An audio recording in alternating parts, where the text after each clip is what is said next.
Anda kembali bersama kami dalam Hot Ekonomi. Kami masih melanjutkan perbincangan bersama Pak Adi dari Gapmi dan juga Pak Edi dari Kementerian Perindustrian.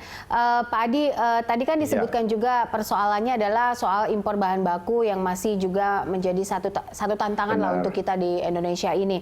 Nah, kalau dari pelaku usaha sendiri melihatnya seperti apa kalau dari sisi hulu atau produksinya? Dari misalnya suplai bahan baku, aktivitas pabrik, terus terkait juga mungkin dengan panduan karena sedang pandemi ini kondisi karyawan, apakah ada protokol yang baru yang bisa diterapkan terkait PSBB? Oke, baik. Pertama terkait panduan, kami bekerja sama dengan BBI, Balai Besar Industri Agro dan Kementerian Perindustrian membuat pedoman kebiasaan baru di industri makanan dan minuman secara khusus. Kami menyiapkan pedoman itu sangat detail sekali, mulai dari penanganan karyawan, bahkan sampai penanganan sampah dan limbah APD sendiri harus bagaimana. Itu semua sudah dibuat dan mudah-mudahan ini membangun kepercayaan konsumen bahwa industri makanan minuman di Indonesia menerapkan protokol kesehatan secara ketat dan menjamin produknya bermutu, aman, dan bebas dari masalah-masalah yang ada. Ini yang kami apresiasi, sangat cepat sekali perindustrian dan BPIA menyiapkan ini sehingga ini sangat bermanfaat.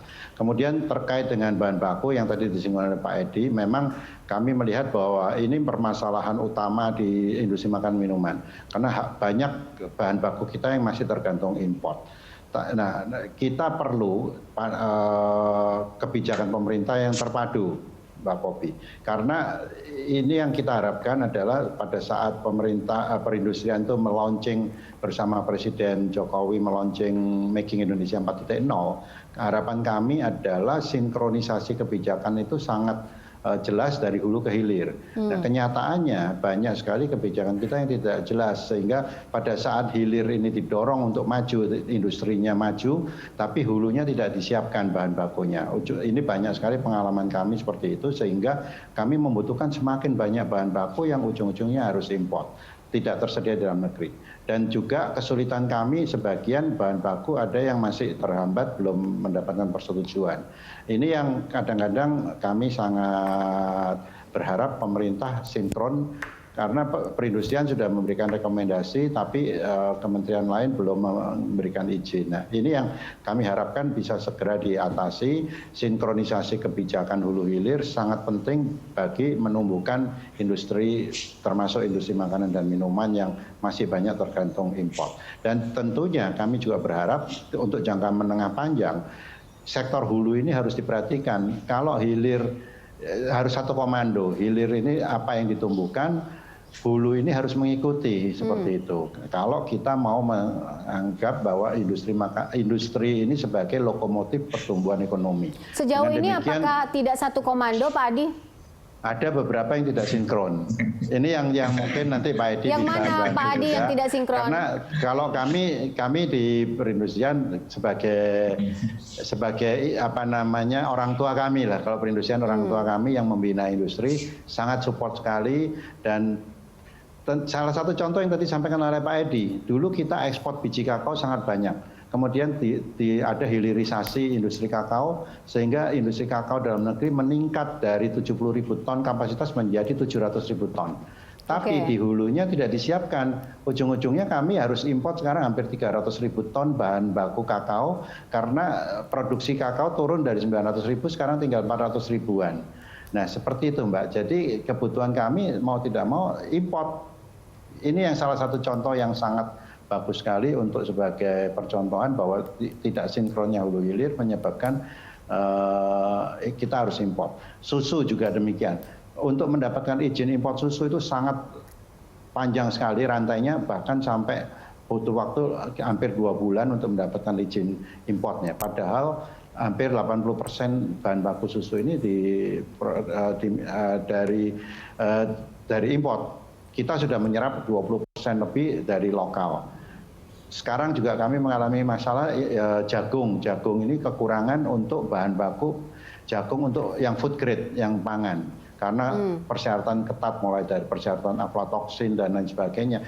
Nah, kami sekarang kekurangan dan beberapa industri ini berhenti Pak Edi, agak disayangkan. Dalam minggu ini ada dua tiga industri yang berhenti gara-gara kekurangan bahan baku. Padahal kita sangat membutuhkan itu. Oke, baik. Pak Edi harus menjawab ini. Ada ketidaksinkronisasi dari hulu ke hilir begitu. Soal kebijakan terpadu juga dari pemerintah.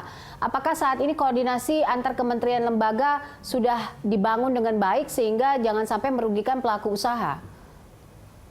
Terima kasih Mbak Popi. Jadi mungkin saya ingin menjelaskan agak lebih detail terkait dengan masalah ini. Jadi Kementerian Perindustrian itu pada tahun 2010 misalnya ini terkait dengan masalah tadi industri pengolahan kakao, kita mendorong diberlakukannya biaya luar dengan sehingga dikeluarkan PMK nomor 67 tahun 2010.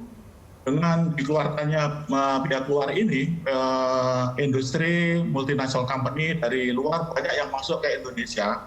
Jadi kalau kita lihat pada tahun 2014 itu ada 20 perusahaan yang beroperasi mengolah industri kakao ini. Tapi kemudian bahan baku kakao ini tadi sudah disampaikan oleh Pak Adi tidak didorong perkembangannya, industrinya begitu besar kapasitasnya masuk ke Indonesia.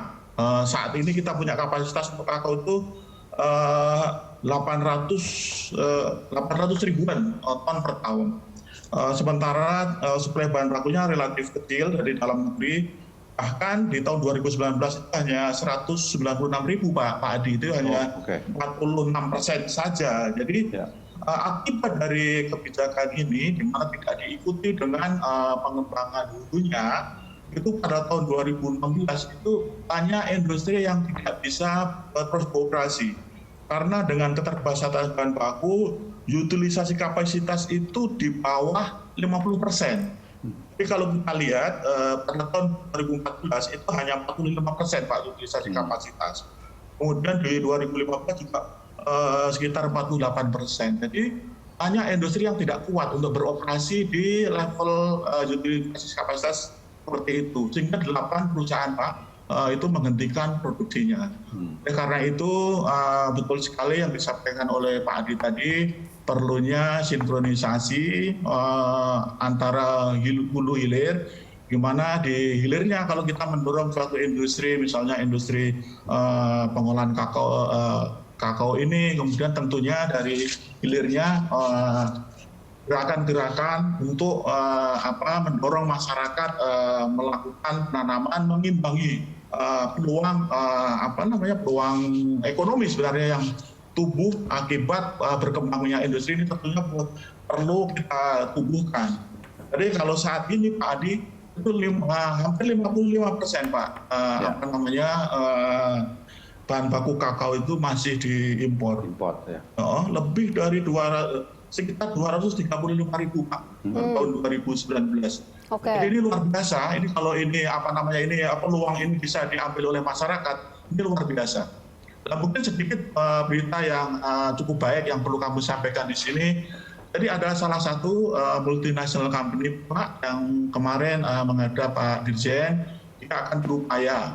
Jadi akan membangun suatu kakao technical center. Nanti rencana akan didirikan di Pasuruan, yang intinya akan membantu petani untuk menciptakan bibit-bibit yang produktivitasnya tinggi dan juga tahan terhadap penyakit. Di mana persoalan kita memang saat ini produktivitas masih sangat rendah. Jadi kalau kakao itu sekitar 500 sampai 800 kg per tahunnya. Jadi nanti kalau bisa yang bagus ada yaitu sampai 2 sampai 4 ton. Jadi kalau ini nanti bisa lembaga yang akan didirikan oleh salah satu multinational company ini dapat segera direalisasikan di Jawa Timur ini, mudah-mudahan bisa ikut membantu mengatasi persoalan di hulunya Pak. Ya. Oke. Barangkali itu, terima kasih. Baik, nanti kita akan lanjutkan lagi, pemirsa tetaplah bersama kami.